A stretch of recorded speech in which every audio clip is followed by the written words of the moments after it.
let me take you to Hertfordshire,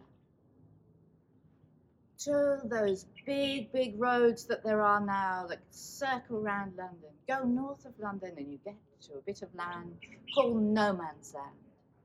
And then we go back in time, to just the end of that period when Cromwell ruled.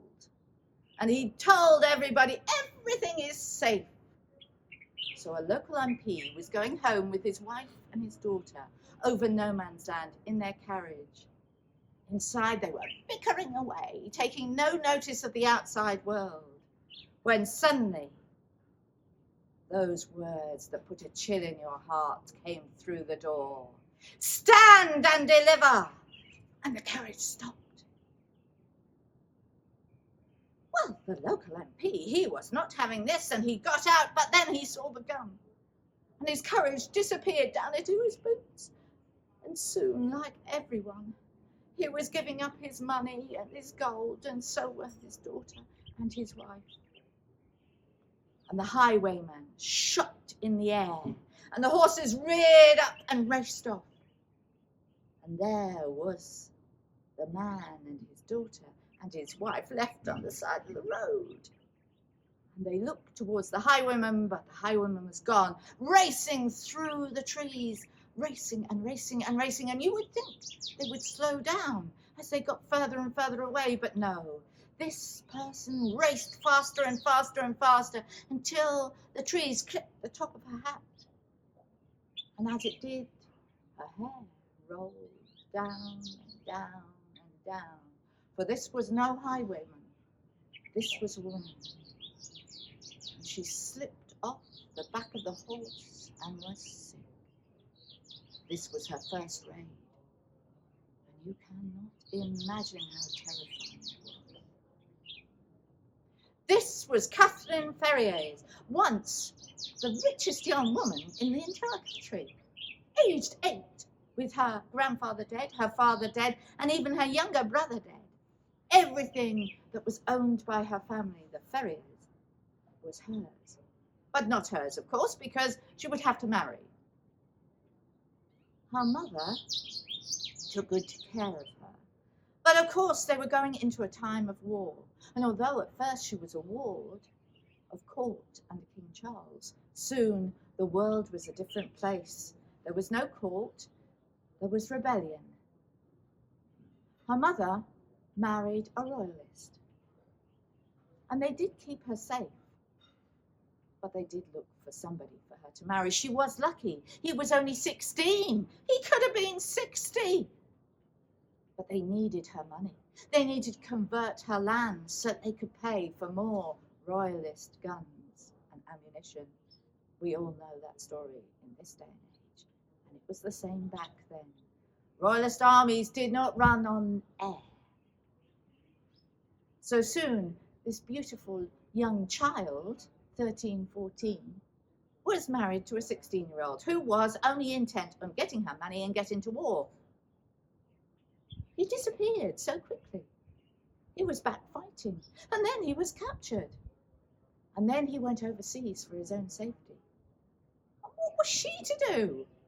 They'd taken her money, they left her with a house, with some servants, and nothing.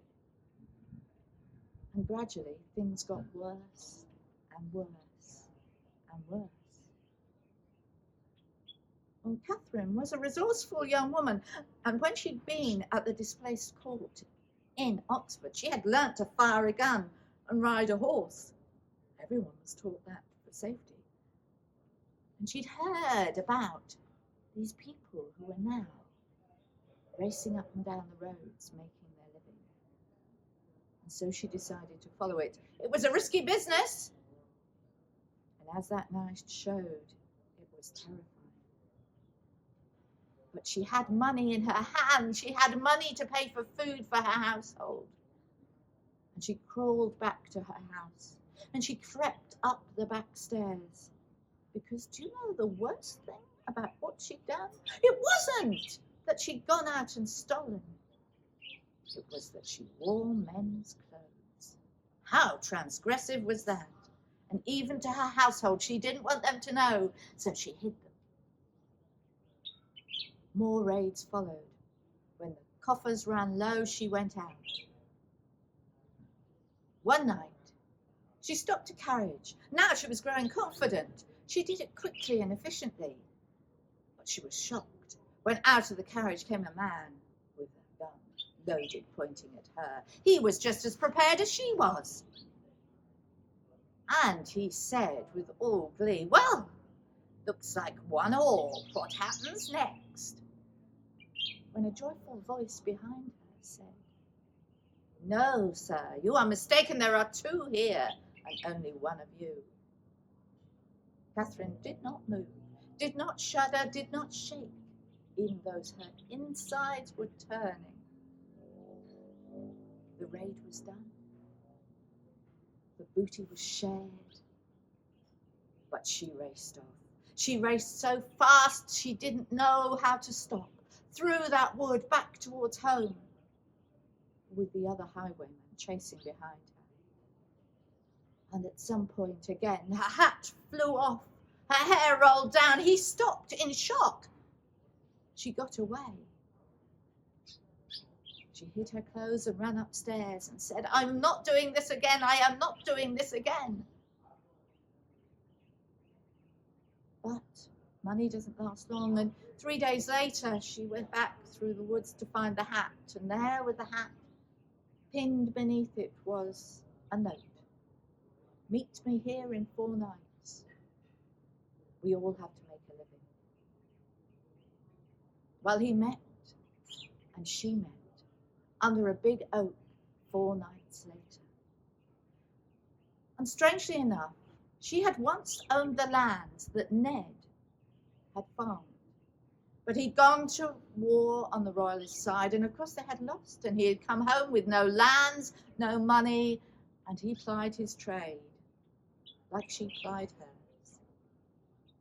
And they struck up a deal to work together at first.